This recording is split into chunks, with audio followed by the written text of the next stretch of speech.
امام علیہ السلام نے فرمایا کہ انتم فی الجنہ،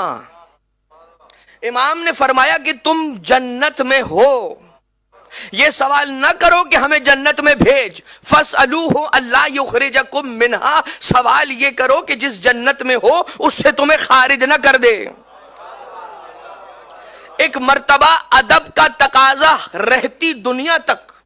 قیامت تک کے آنے والے انسانوں اور مومنوں کو سمجھاتے ہوئے ایک جملہ کہتا ہے مولا کا وہ صحابی، وہ یہ کہتا ہے جعلت فداک یا ابن رسول اللہ، میں آپ پر فدا اور قربان ہو جاؤں اے رسول خدا کے بیٹے، میں آپ سے سوال کرنا چاہتا ہوں، مگر یہ جملہ ابتدا میں اس لیے کہہ رہا ہوں تاکہ دنیا میں آنے والے جتنے مومنین اور انسان ہیں ان کو سمجھا دوں کہ بارگاہ امامت علیہ الصلوۃ والسلام میں جب کوئی سوال کرنا تو عزت اور احترام اور ادب کے ساتھ، تعظیم کے ساتھ کرنا، سیکھنے کے لیے کرنا، اہل بیت کو سکھانے کے لیے نہ کرنا۔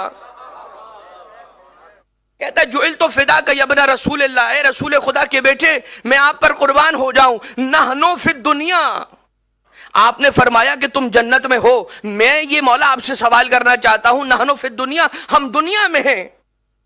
امام علیہ السلام نے فرمایا لستم تقرون بامامتنا وولایتنا، کیا تم ہماری امامت اور اللہ کی جانب سے ہمیں دیے ہوئے اختیار پر ایمان نہیں رکھتے؟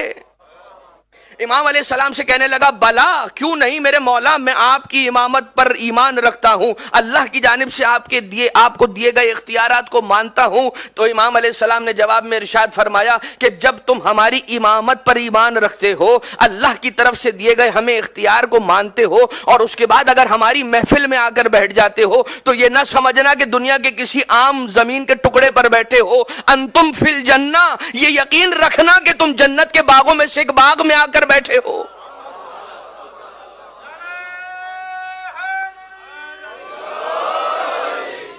یا علی یا علی، تم جنت کے باغوں میں سے ایک باغ میں آ کر بیٹھے ہو۔ آیت اللہ شیخ جعفر شوشتری علی اللہ مقامہ اپنے دور کے بہت بڑے مجتہد بھی اور بہت بڑے خدمت گزار ذکر اہل بیت اور ذکر امام حسین علیہ السلام بھی تھے، کہ جن کی وہ مشہور و معروف کتاب ہے الخصائص الحسینیہ، کہ اس کے مقدمے کو جا کر پڑھیے گا کہ امام حسین علیہ السلام کا کرم اپنے چاہنے والوں کے کیسے کیسے شامل حال ہوتا ہے۔ بس ضرورت اس بات کی ہے کہ ہم اپنا رابطہ امام معصوم سے جوڑنے کی کوشش کریں،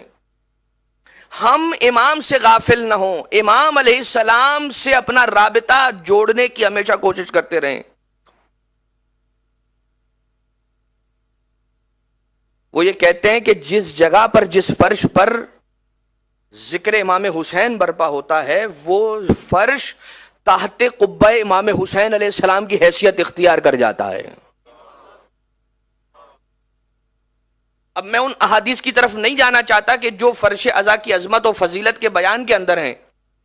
لیکن یہ وہ جگہ ہے کہ جہاں پر ملائکہ آسمان سے زمین پر نازل ہونے کا ارمان دل میں لیے ہوئے اللہ سے اجازت طلب ہوتے ہیں،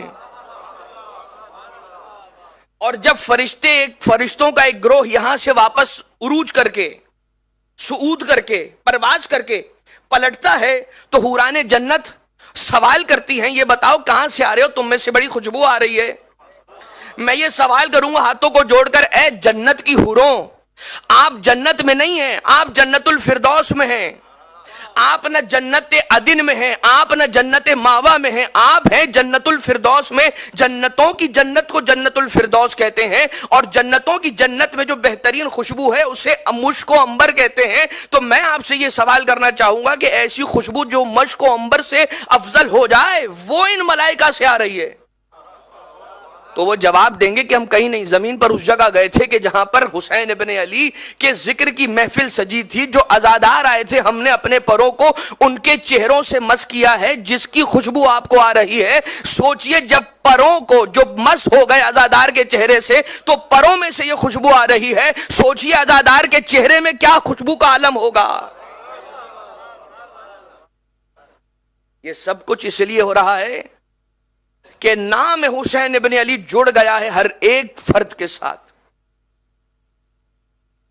جیسا یہ نام بلند ہے، اس نام سے جڑ جانے والا ہر فرد خدا بلند کر دیتا ہے۔ اور ہم اور آپ یہ سمجھتے ہیں کہ نعوذ باللہ شاید حسین ابن علی پر احسان کرتے ہیں کوئی ذکر برپا کر کے. ہماری اور آپ کی کوئی بھی ساتھ نہیں ہے. ہماری اور آپ کی کیا طاقت ہے؟ ہم ایک ایک سانس کے ایک ایک لہجے کے محتاج ہیں. یہ ان کا کرم ہے کہ ہمیں اپنے در پر بلا لیتے ہیں.